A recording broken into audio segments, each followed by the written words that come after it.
अस्सलामु अलैकुम वरहमतुल्लाहि वबरकातुहू। उम्मीद है आप सब खैरियत से होंगे। अगर आपको इस्लामी तारीख के ऐसे वाक़यात पसंद आते हैं जो ईमान को ताज़ा कर दें, तो चैनल को ज़रूर सब्सक्राइब करें, वीडियो को लाइक करें और कमेंट में लिखें कि आपको ये सीरीज़ कैसी लग रही है।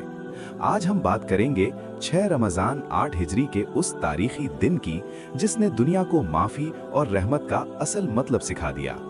2 साल पहले मोहम्मद सल्लल्लाहु अलैहि वसल्लम ने कुरैश के साथ सुलह हुदैबिया का मुआहिदा किया था। इस मुआहिदे में 10 साल तक जंग ना करने का वादा था, लेकिन कुरैश के हामी कबीले ने बनु खुज़ा पर हमला करके इस अहद को तोड़ दिया। जुल्म हुआ और मदद की पुकार मदीना तक पहुंची।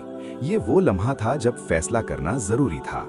6 रमज़ान को नबी सल्लल्लाहु अलैहि वसल्लम ने तकरीबन 10,000 सहाबा के साथ मक्का की तरफ रवानगी फरमाई। ये तारीख का सबसे बड़ा इस्लामी लश्कर था, मगर हैरत की बात यह है कि इस सफर में ना गुस्सा था, ना इंतकाम का ऐलान, बल्कि हर कदम पर हिकमत और राजदारी थी। रास्ते भर सहाबा के दिल भर आए होंगे।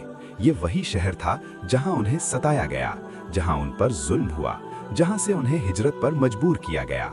आज वही लोग कुव्वत के साथ वापस जा रहे थे। जब लश्कर मक्का के करीब मर-उज़-ज़हरान पहुंचा तो रात के अंधेरे में हजारों आग के चिराग जलाए गए। पूरा मैदान रोशनी से भर गया। कुरैश के सरदार अबू सुफियान ने जब ये मंजर देखा तो समझ गए कि मुकाबला मुमकिन नहीं। उन्हें नबी सल्लल्लाहु अलैहि वसल्लम के पास लाया गया। आप सल्लल्लाहु अलैहि वसल्लम ने उन्हें अमन दी।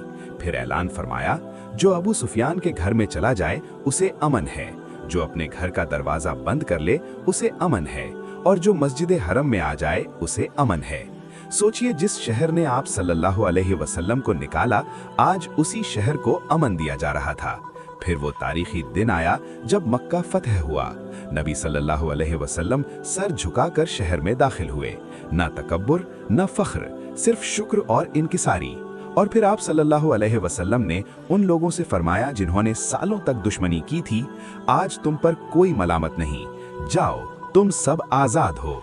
ये अल्फाज सिर्फ जुमले नहीं थे, ये रहमत का समंदर थे।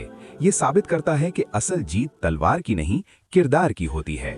असल कुव्वत दुश्मन को मिटा देना नहीं, बल्कि उसे माफ कर देना होती है। 6 रमज़ान हमें ये सिखाता है कि जब अल्लाह कुव्वत दे तो तकब्बुर न करो, जब मौका मिले तो माफ करो, और जब फैसला करो तो इंसाफ और रहमत को अपनाओ। अगर आप चाहते हैं कि हम इस्लाम की तारीख के ऐसे ही ईमान अफरोज वाक़यात शेयर करते रहें, तो चैनल को सब्सक्राइब करना ना भूलिए। अल्लाह हमें सच्ची सीरत पर चलने की तौफीक अता फरमाए। आमीन।